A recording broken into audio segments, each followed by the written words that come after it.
why you should never eat tasty cakes and why I can't ever look at a coffee cake the same. So a couple years ago, my dad went to my uncle's house to come visit, but he was super hungry. He asked my uncle if he had any snacks. My uncle, of course, said yes. Then my dad went to his kitchen and saw that he had tasty cake coffee cakes. Boy, he was excited because my dad loves sweets. He went to go sit down to watch the game with my uncle, but when he took a bite of the cake, he said it tasted really moist. He ate half of it, then noticed that some of the crumbs on the tasty cake disappeared.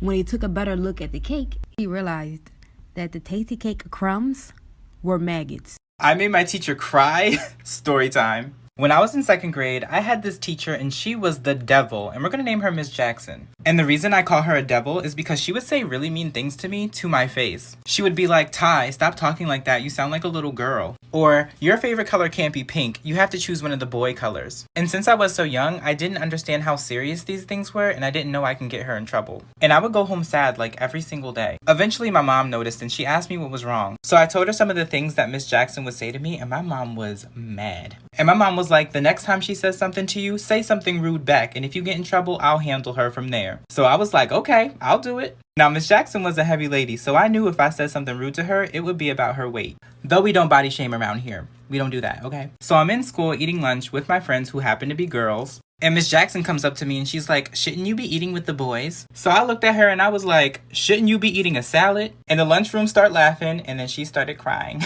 So last week I got my wisdom teeth taken out and I thought I was prepared, but there is something that nobody told me about. I had to find out the hard way. My wisdom teeth were impacted, so it was kind of a more complicated surgery. Because I'm kind of freaked out with medical stuff, I didn't build up the courage to actually look at my mouth until last night. And big mistake. Apparently, after you get impacted wisdom teeth removed, it leaves behind a black hole. Not a normal looking missing tooth. Like, it's just a hole. Like, you can't see the bottom of it. There is just a literal hole in my mouth. So after I looked at it, I was freaking out and I thought I was gonna faint. So I asked my fiance Anthony to take a look at it because he had his wisdom teeth taken out last year, you know, like to see if it looked normal. So his teeth weren't impacted, so I guess his didn't look like that. I kid you not, he looks into my mouth and passes out. This man literally fainted. Like, wow, Anthony, thanks for making me feel better. Anyway, apparently it's like a totally normal thing, but I just wasn't expecting to see that. Okay, so story time. So let's start from the beginning. I have 2 brothers. We'll call the oldest one Mark and the youngest one Robert. So my brother Mark moved to New York for college, so once in a while we go and visit him. My parents decided before my summer break ended to go and visit Mark for like a little vacation, because why not? So my parents are the type of people who like to get to airports hours before our flight. So we get there, go through security and buy some snacks. The lines were long, so it took up some time. We headed in our area and we looked through the windows and it was thundering and raining really hard. A few minutes later, the speakers come on and they say our flight is delayed. So we're like, okay, whatever, we'll just wait, because what else are we going to do?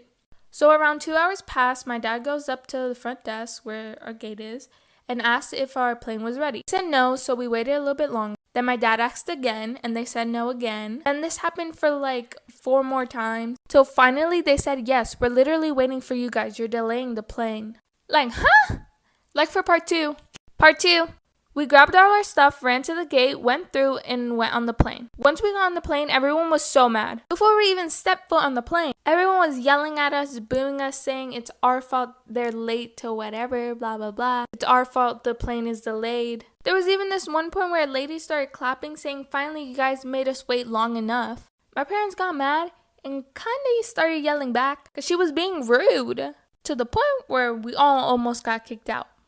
But luckily we didn't. But it literally wasn't our fault. The person in the front desk wasn't telling us anything till the last minute. But anyways, we put everything away. We sat in our seats. My mom was a little embarrassed, but I just didn't care. And neither did my dad. Story time, how I didn't know I was deaf until I was 16. So the school district that I grew up in basically did hearing tests every single year. And for as long as I could remember, I was failing those tests. But they would always ask me one question after them. Have you been sick within the last few weeks? I always was sick when I was younger, so I'd say yes. And they'd say, oh, your sinuses are probably just clogged up. And I was like, whatever, I'm in the 2nd grade. And then I'd go on about my day. Kept happening over and over again. This happens from elementary school, middle school, all the way up until my sophomore year of high school. So my sophomore year, I get called up to the nurse's office after the initial hearing test. My nurse was like, hey, you failed the hearing test. And I was like, yeah, what else is new? That was just normal to me. So she was like, you know what, we're going to retest you here. So So I retest right in front of her and I fail again. I explained to her, like, this has happened every year, like, it's not really a big deal to me. And she was like, no, it kind of is a big deal, like, this happens every year. I was like, yes. Have they ever contacted your parents? No.